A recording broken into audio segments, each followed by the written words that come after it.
இன்னைக்கு சத்யராஜ் அப்படின்னு சொன்னாலே எல்லாத்துக்கும் மனசில் பதியக்கூடிய ஒரு படம் அப்படின்னா அது என்னுடைய பேரை சொல்லி கூப்பிடுற படம் தான் நாகராஜ சோழன். திரு நாகராஜன் அவர்களுக்கு என்னுடைய வணக்கத்தை தெரிவித்துக் கொண்டு மன்னிப்பும் கேட்டுக்கொள்கிறேன். என்ன ஒரு பெரிய வில்லன் கேரக்டருக்கு உங்கள் பேரை வச்சுட்டோம்.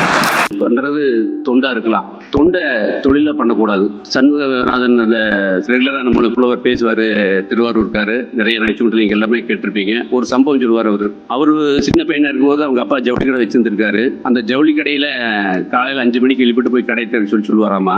அந்த சண்முகநாதன் வந்து சின்ன பையனாக இருக்கிற போது ஏப்பா 5 மணிக்கு யாருப்பா வந்து கடை கியூவாக நிற்க போகிறாங்க, நீ கொஞ்சம் நேரம் தூங்குற கொடுப்பா, நான் 8 மணிக்கு போய் கடை இருக்கிறேன் அப்படின்னு சொல்லுவாராமா. அதுக்கு அவங்க அப்பா சொல்லி கொடுப்பாராமா, தம்பி நீ 5 மணிக்கு போய் கடை இருந்தீங்கன்னா நாகூர் தற்காக்கு வந்தவங்க காலையில் இருந்துச்சு ஏதாவது டவல் வாங்க வருவாங்க, கடை இருந்தால் வாங்கிட்டு போவாங்க குளிக்கிறதுக்கு. அவங்களுக்கு டவல் கிடைச்ச மாதிரி இருக்குது, நம்மளுக்கு 2 ரூபா கிடைச்ச மாதிரி இருக்குது. அதே மாதிரி வெளியூர்லேருந்து ஏதாவது இறந்து போன செய்திக்கு வந்து கோழி வாங்குவாங்க, அதை எடுத்து வாங்கி கொடுத்தீங்கன்னா நம்மளுக்கு ஒரு 10 ரூபா இருக்குது. அவங்களும் வெளியே போய் செலவு பண்ண வேண்டியது, நேராக போய் அவங்க அந்த இறுதி சடங்கு போய் கலந்துக்க முடியும். அதனால் அடுத்தவங்களுக்கு சிரமம் இல்லாமல் உதவி பண்ணி கிடைக்கக்கூடிய பணம் தான் சரியான பணம் அப்படின்னு சொல்லி அந்த தொழிலையே தொண்டாக பண்ணக்கூடிய சூழ்நிலை அழகாக சொல்லுவார். இன்றைக்கி என்னை பேச சொல்கிற போது வந்து அந்த வேட்டியை பற்றி மிக பிரமாண்டமாக சொன்னார்.